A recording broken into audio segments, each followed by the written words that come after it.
Hi friends, welcome to nonstop cooking. இன்றைக்கி நம்ம ஒரு அருமையான எண்ணெய் கத்திரிக்காய் குழம்பு தான் வைக்க போகிறோம். இது நல்லா சாதத்துக்கு, இட்லி தோசைக்கு, நம்ம பிரியாணிக்கு கூட தொட்டு சாப்பிட்லாம். அவ்வளோ ஒரு அருமையாக இருக்கும். வாங்க இதை எப்படி செய்யலான்னுட்டு பார்க்கலாம்.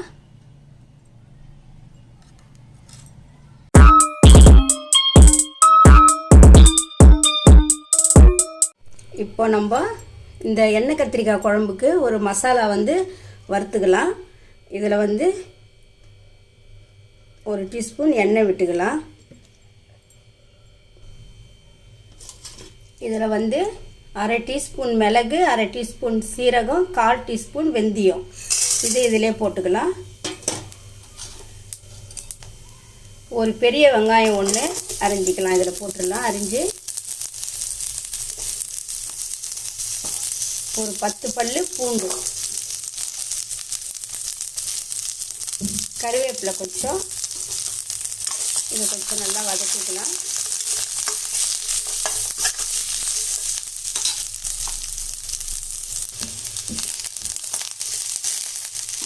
இப்போ இதில் ஒரு சின்ன துண்டு இஞ்சி, ஒரு 2 தக்காளி,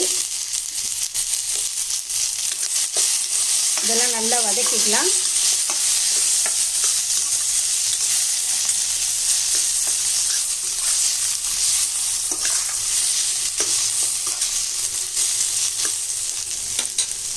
இதிலே ஒரு 2 டேபிள் ஸ்பூன் துருவின தேங்காய் போட்டுடலாம்.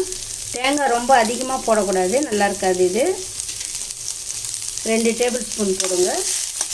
இதையும் சேர்த்து எல்லாம் நல்லா வதக்கிடலாம்.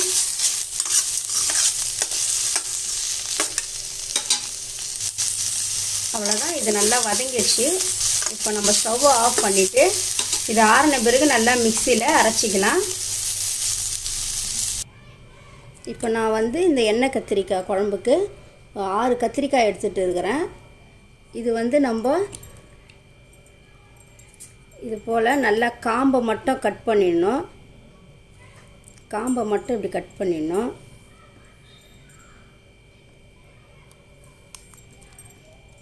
கட் பண்ணிவிட்டு இங்கே பாருங்கள்.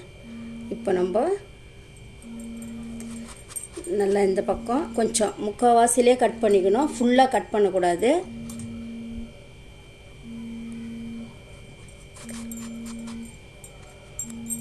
பாருங்கள், இது போல் தான் கட் பண்ணணும். இது உள்ளே ஏதாச்சும் சொத்தை இருக்கா என்னான்ட்டு இப்படி நம்ம நல்லா பார்த்துக்கணும். இது பாருங்கள், இது வரைக்கும் தான் கட் பண்ணணும். இது போல் நம்ம எல்லா கத்திரிக்காயும் கட் பண்ணிக்கலாம். இப்போ இந்த மசாலாவெல்லாம் நம்ம ஒரு மிக்ஸி ஜாரில் போட்டோம். இதை நல்லா கொஞ்சம் தண்ணி விட்டு அரைச்சிட்டு வந்துடலாம். இப்போ நம்ம இந்த மசாலாவெல்லாம் வறுத்ததை மிக்ஸி ஜாரில் அரைச்சிட்டு வந்துட்டோம். இப்போ இதை நம்ம இந்த கத்திரிக்காவை நம்ம இது போல் கட் பண்ணி வச்சுருக்கோம். பாருங்கள், இது போல் எல்லாம் கட் பண்ணி வச்சுக்கணும்.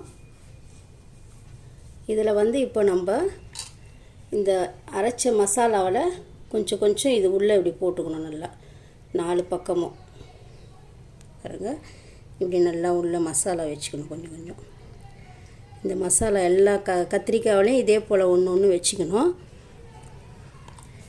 வச்சுட்டு மீதி மசாலா நம்ம வதக்கும்போது அரைச்சிக்கலாம்.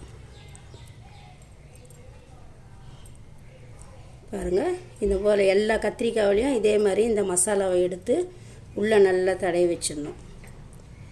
அவ்வளோதான். இது இப்போ நம்ம எல்லாத்துலேயும் வச்சிக்கலாம். இப்போ நம்ம கடாயை வச்சுக்கலாம்.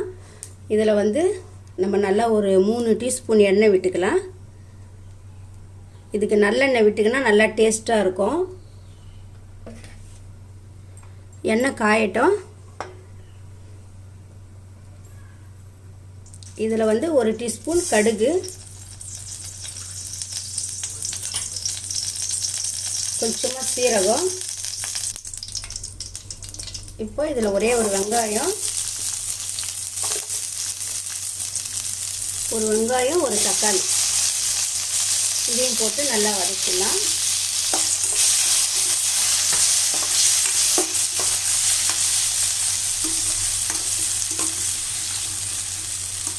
ஏற்கனவே நம்ம 2 தக்காளி வெங்காயம்லாம் வதக்கி அரைச்சிருக்கோம் மசாலாவை. இப்போ வதக்கிறதுக்கும் 2 சின்ன சைஸ் தக்காளி வெங்காயம் இதெல்லாம் வதக்கிட்டு இருக்கோம். இதுக்கு வந்து தக்காளி அதிகமாக போட்டு புளி கம்மியாக போட்டால் நல்லாயிருக்கும். இப்போ இந்த வெங்காயம் தக்காளி நல்லா வதங்கட்டும். இப்போ இந்த வெங்காயம் தக்காளியெல்லாம் நல்லா வதங்கிடுச்சு. நம்ம வந்து இந்த கத்திரிக்காவில் மசாலாலாம் வச்சுருக்கோம் இல்லையா, இதை வந்து நம்ம இதிலே கடாயில் போட்டுடலாம். பாருங்கள்,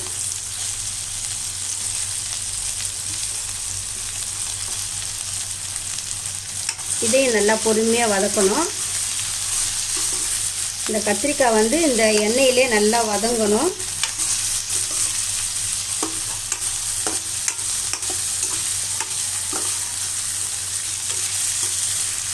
கத்திரிக்காய் வந்து உடையக்கூடாது, அப்படியே முழுசாகவே இப்படியே தான் இருக்கணும். நம்ம வதங்கும் போது உடையக்கூடாது, நல்லா இருக்கணும் அப்படியே.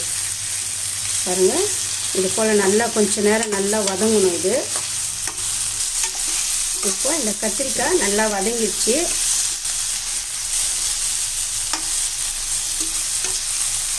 இதிலே நம்ம இந்த மிக்ஸி ஜாரில் மீதி இந்த மசாலா வச்சுருக்கோம் இல்லையா, இதையும் இதிலே போட்டுடலாம்.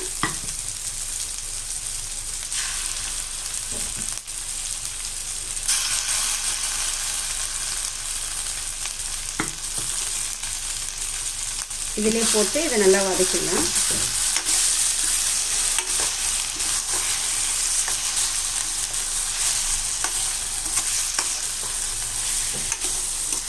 இப்போ இது எல்லாம் ஒன்றா கலந்து வதங்கட்டும்.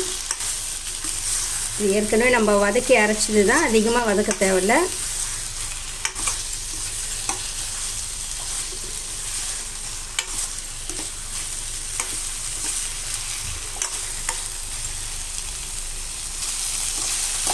இப்போ வந்து நம்ம இந்த மிக்ஸி ஜாரில் கொஞ்சம் தண்ணி ஊற்றி கழுவி அதையும் இதிலே ஊற்றிக்கலாம் கொஞ்சமாக.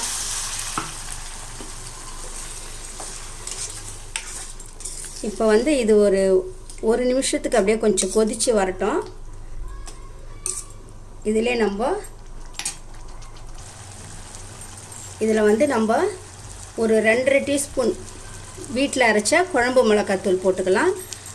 உங்களுக்கு வந்து காரம் இது எப்படி தேவையோ அந்த அளவுக்கு நீங்கள் போட்டுக்கலாம், உங்கள் வீட்டு மிளகாத்தூள் எப்படின்ட்டு.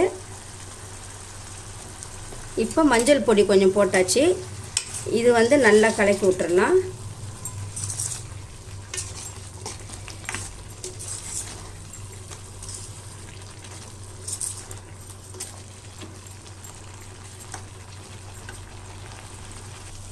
இப்போ நம்ம ஒரு நெல்லிக்காய் சைஸ் அளவுக்கு புளி கரைச்சி இதில் விட்டுடலாம்.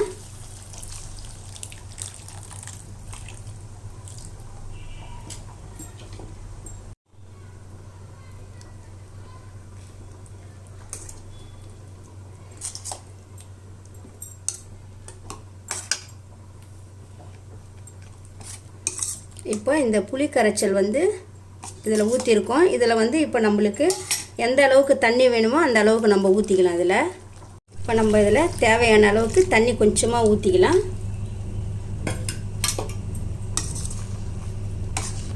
இப்போ நம்ம இதில் தேவையான அளவு தண்ணி ஊற்றிட்டோம். இப்போ சால்ட்டு போட்டுடலாம். சால்ட்டு போட்டுட்டு இது நல்லா கொஞ்சம் தீ கம்மியாகவே வச்சு இதை ஒரு தட்டு போட்டு மூடி இது நல்லா கொஞ்சம் கொதி வரட்டும். இப்போ பாருங்கள், இது நல்லா கொஞ்சம் எண்ணெய் பிரிஞ்சு வருது. நம்ம தீ வந்து கம்மியாக வச்சு தான் இதை கொதிக்க வைக்கணும். இது வந்து இப்போ பாதி தான் நல்லா கொதி வந்திருக்கு. இன்னும் நம்ம கொஞ்சம் நல்லா கொதிக்க வைக்கணும். பாருங்கள், இப்போ வந்து இன்னும் கொஞ்சம் நேரம் கொதி வரட்டும். பாருங்கள், இப்போ வந்து குழம்பு நல்லா எண்ணெய் பிரிஞ்சு நல்லா திக்னஸாக ஆகிட்டுருக்கு. இது வந்து ஆறின பிறகு இன்னும் நல்லா திக்காகும்.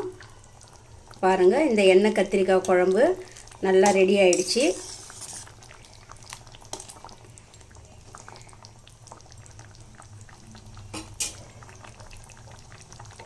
இப்போ வந்து இதில் நம்ம இந்த பச்சை கறிவேப்பிலையை நல்லா தூவிக்கலாம். லாஸ்ட்டில் இந்த மாதிரி போட்டால் தான் நல்லாயிருக்கும். இதில் வந்து நம்ம ஒரே ஒரு டீஸ்பூன் நல்லெண்ணெய் விட்டுக்கலாம். இது போல் விட்டால் இந்த குழம்பு ரொம்ப அருமையாக டேஸ்ட்டாக இருக்கும். நல்லெண்ணெய் விட்ட உடனே கொதிக்க வைக்கக்கூடாது. இதை ஸ்டவ் ஆஃப் பண்ணிட்டேன். அவ்வளோதான், இந்த எண்ணெய் கத்திரிக்காய் குழம்பு சூப்பராக ரெடி ஆயிடுச்சு. இப்போ வந்து இதை நீங்களும் செஞ்சு பாருங்கள். நல்லா சாதத்துக்கெல்லாம் ஊற்றி சாப்பிட்றதுக்கு நல்லாயிருக்கும். இட்லி தோசை கூட நம்ம சாப்பிட்லாம். பிரியாணிக்கு கூட இதை நம்ம வச்சு சாப்பிட்லாம், நல்லாயிருக்கும். நீங்களும் செஞ்சு பார்த்துட்டு இது எப்படி இருக்குன்ட்டு சொல்லுங்கள். இந்த வீடியோ உங்களுக்கு பிடிச்சிருந்தா லைக் பண்ணுங்க, ஷேர் பண்ணுங்க, கமெண்ட் பண்ணுங்க, சப்ஸ்கிரைப் பண்ணுங்க.